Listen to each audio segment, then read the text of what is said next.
WW está voltando do intervalo. O presidente Luiz Inácio Lula da Silva declarou hoje, ele está numa visita oficial à Espanha, que, abre aspas, se o país tiver que fazer dívida, vai fazer dívida, fecha aspas. Isso ocorreu no momento em que ministros buscam formas de aumentar a arrecadação federal. Reportagem de Tainá Falcão. No discurso, o presidente mencionou as expectativas para o crescimento econômico e defendeu a ampliação da dívida brasileira, desde que seja para a construção de novos ativos. O que você não pode é fazer dívida para pagar dívida, porque só vai aumentar a tua dívida. Sem dinheiro, sem crédito, a economia não cresce. Porque ou o Estado coloca dinheiro, ou os empresários colocam dinheiro. Se o Estado não pode colocar, os empresários não têm, os bancos têm que oferecer. Se os bancos privados não querem, os bancos públicos ofereçam. Assim como fez em sua passagem por Portugal, o presidente Lula voltou a repetir que não pretende vender estatais para diminuir o déficit público. A declaração vem no momento em que o governo lança pacotes de medidas para tentar cumprir a meta do superávit primário prevista na proposta da nova regra fiscal. A proposta já tramita no Congresso e é a grande aposta do governo para reequilibrar as contas públicas. Segundo a ministra do Planejamento, Simone Tebet, o governo realiza atualmente uma revisão cadastral entre os beneficiários do Bolsa Família para combater fraudes. A expectativa é a de gerar uma economia de até 7 bilhões de reais por ano. Além disso, Tebet lembrou da necessidade de se criar novas fontes de receita para cumprir a meta do resultado primário para 2024. Nós precisamos de algo de 120 a 140 bilhões de incremento de receita sem aumentar impostos nem alíquota para poder, a partir do ano que vem, zerarmos o déficit fiscal no Brasil. E no que pode ser considerado uma derrota para os planos de arrecadação do governo, a Câmara dos Deputados aprovou na última terça-feira uma medida provisória que garante até 2026 isenção tributária aos setores de eventos e turismo. O impacto da decisão nos cofres públicos é de 4 bilhões de reais anuais. Raquel, esse pequeno resumo que nós trouxemos dessas declarações sobre economia hoje de integrantes do governo, começando pelo próprio chefe de governo do Estado, que é o presidente Lula, e a ministra Simone Tebet, que tem uma importância política e também dentro da estrutura do governo dele, que a gente deve ressaltar. Esse resumo, eu acho que ele traz a essência do debate público hoje no Brasil, quando a gente fala da economia. A gente tem uma tendência dizendo, faça a dívida, porque isso não importa, que é o que o presidente Lula, no fundo, está dizendo. E a gente percebe essa luta de setores do governo dele de aumentar como seja a arrecadação, com a ressalva que ela faz, que as pessoas estão muito céticas, sem aumento de tributação e sem impostos, para garantir que funcione o arcabouço fiscal. Qual é a função do arcabouço fiscal? É estabilizar de alguma forma, mediante controle de gastos em relação a despesas, em relação a receitas, estabilizar essa relação entre dívida e PIB, que é o que os investidores levam em consideração. Quem ganha a briga? William, eu não consigo te dizer quem ganha a briga, porque isso aí é o tempo que vai mostrar. Mas eu acho que fica cada vez mais claro a cada declaração do presidente Lula que o problema é ele. Ele está convencido do discurso que gasto é vida. Então, ele, para minorar a situação, né, para deixar a situação mais palatável, ele autoriza o ministro Fernando Haddad a fazer um arcabouço fiscal que, de alguma forma, contenha despesa, mas não contém a despesa em relação à receita, só que para isso você tem que aumentar muito a receita. E aí faz o ministro ficar tentando correr atrás de tudo quanto é forma, seja retirando benefício fiscal, seja aproveitando decisão, a gente pode falar disso daqui a pouco, não, do posso falar STJ. já, se isso acabar, que vai ilustrar o teu argumento. Exato, tentando recolher todo tipo de receita, porque no fim, para fazer reforma estrutural, para redução de despesa, para o que o Estado brasileiro precisa, o Haddad está de mãos atadas, a Simone Tebet está de mãos atadas. E aí o cerne dessa discussão, e a fala do Lula ilustra bem isso, é que ele está convencido do argumento do outro lado do espectro, do argumento da Gleisi Hoffmann, do argumento do André Lara Rezende, de que banco público tem que ser utilizado para estimular grandes empresas, grandes campeões nacionais, de que não tem problema fazer dívida, de que isso é bom para o investimento e para o crescimento do país, etc, etc. É a mesma receita da Dilma Rousseff. Daniel e Cristiana, vou pedir uma licencinha e uma paciência para vocês um instantinho para ilustrar esse ponto que a Raquel começou a abordar, do qual nós estamos falando. Há um esforço enorme de uma parte do governo em ver como é que melhora a arrecadação. Isso depende, em boa parte, e essa é uma característica essencial, se a gente quiser entender a economia brasileira, da atuação de tribunais superiores. Nada acaba sendo decidido, até nessas questões, se não tiver algum tribunal superior implicado. E agora à noite, o governo teve uma vitória nesse sentido, de conseguir arrecadar mais, uma vitória que pode valer 90 bilhões de reais aos cofres públicos. Por unanimidade, o Superior Tribunal de Justiça decidiu que empresas não podem usar benefícios fiscais de ICMS para reduzir a base de incidência de 2 tributos federais. A decisão, agora vem o Brasil, né, como ele realmente existe. Essa decisão vale? Não. Por enquanto ela não tem validade, porque o ministro André Mendonça, do STF, determinou a suspensão desse julgamento, ao qual me referia, do Superior Tribunal de Justiça. A liminar do Mendonça, da suspensão, será submetida ao plenário da Corte Suprema, o STF, semana que vem. Vamos ver então o que diz o ministro da Fazenda, Fernando Haddad. Quando você não cobra de quem não paga, como é o caso agora, você não está cobrando de quem não paga imposto, toda a sociedade paga pelo sonegador. É isso que acontece. Na forma de juros, na forma de inflação, na forma de desemprego. Então, é saber quem precisa contribuir para o ajuste fiscal. E a nossa tese é, vai contribuir para o ajuste fiscal quem não paga os seus impostos, para que toda a sociedade seja beneficiada. Cristiano, em tese, né, as palavras do Fernando Haddad são irretocáveis.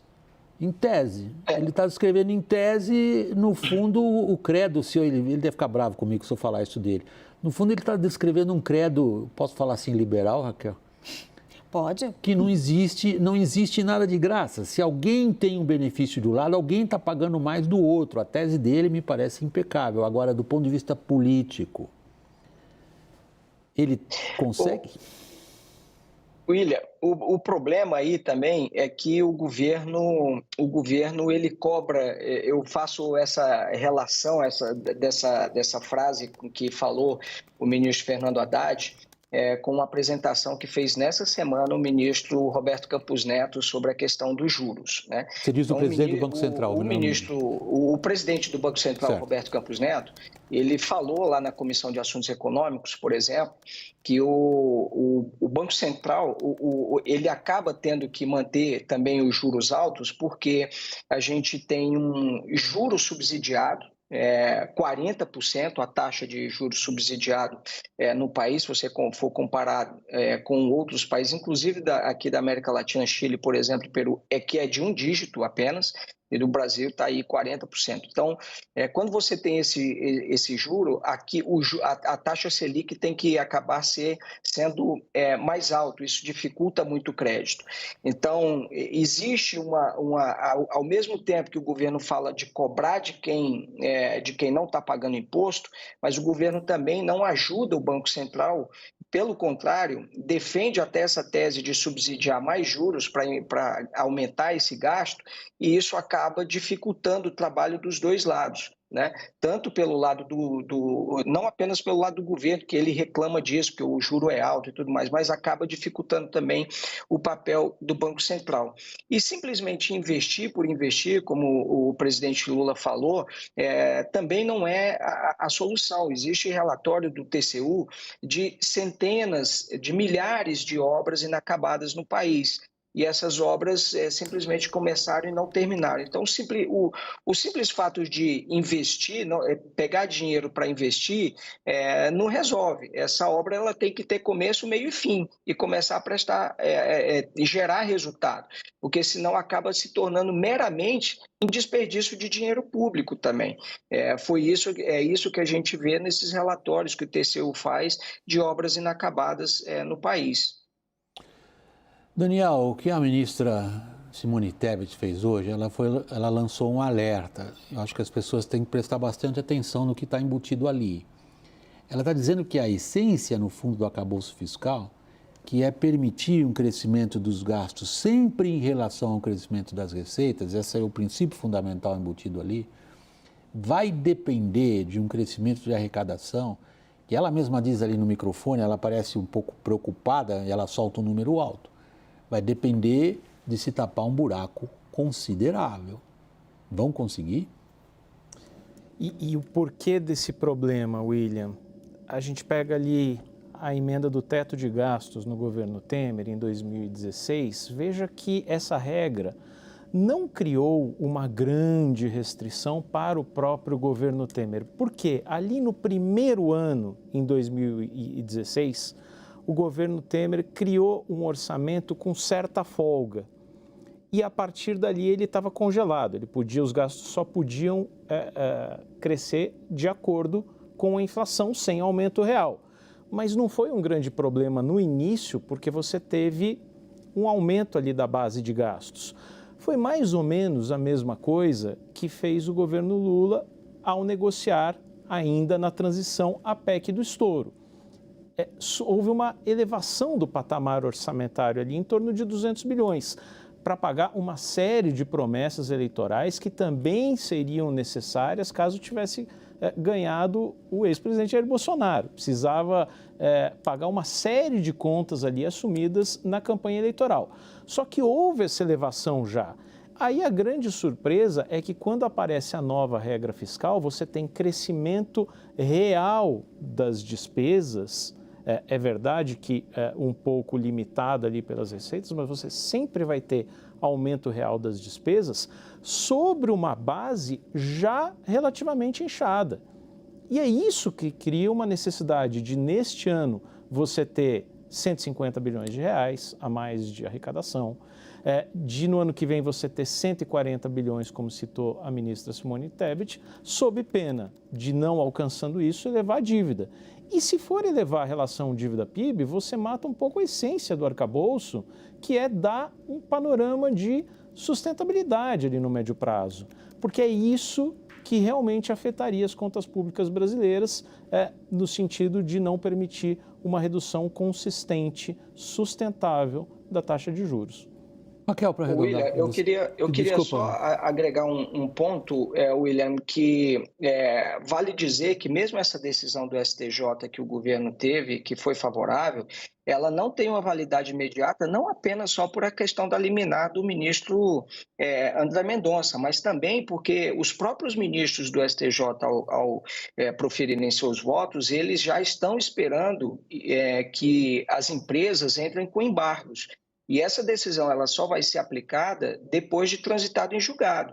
Então, existem embargos ainda que cabem nessa decisão do STJ, os próprios ministros já estão esperando. Então, esses 90 bi não são imediatos. Então, o governo, se ele quiser eventualmente gerar um fato positivo orçamentário daqui para frente, eu entendo que ele precisaria ou mandar um projeto de lei ou uma medida provisória. Paralelo a isso, o governo está aumentando ainda, está discutindo uma nova fórmula de salário mínimo, que além da inflação e da variação do PIB, quer se estabelecer um percentual fixo de 3% por 15, 20 anos. O impacto na Previdência é extraordinário. O presidente Lula também falou de corrigir a tabela do imposto de renda e isentar as pessoas que ganham até 2 salários mínimos de não pagarem imposto de renda.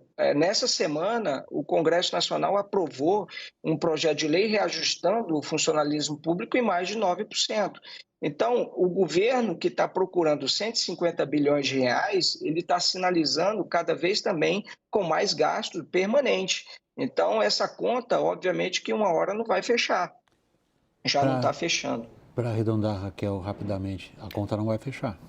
A conta não fecha e eu queria fazer só um arredondamento com essa decisão do STJ para mostrar o quanto isso é puro suco de Brasil, né? Porque você tem um governo estadual que dá benefício fiscal, a gente pode questionar, achar que benefício fiscal é algo que suga, né, a competitividade da economia, que a empresa vai lá, faz só lobby, consegue. Aí você vem o governo federal do outro lado, tributando esse benefício fiscal, né, um tira com uma mão, o outro dá com a outra. O governo, aí você junta um governo ávido por esse tipo, por receita, para poder fechar as contas do arcabouço, porque não tem liberdade para agir dessa forma, por conta das pressões políticas até do próprio presidente.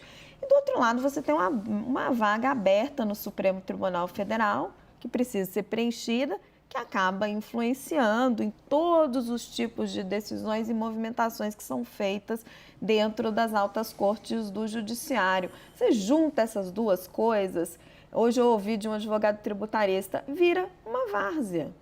Suco de Brasil às vezes é indigesto. Raquel, obrigado, boa noite.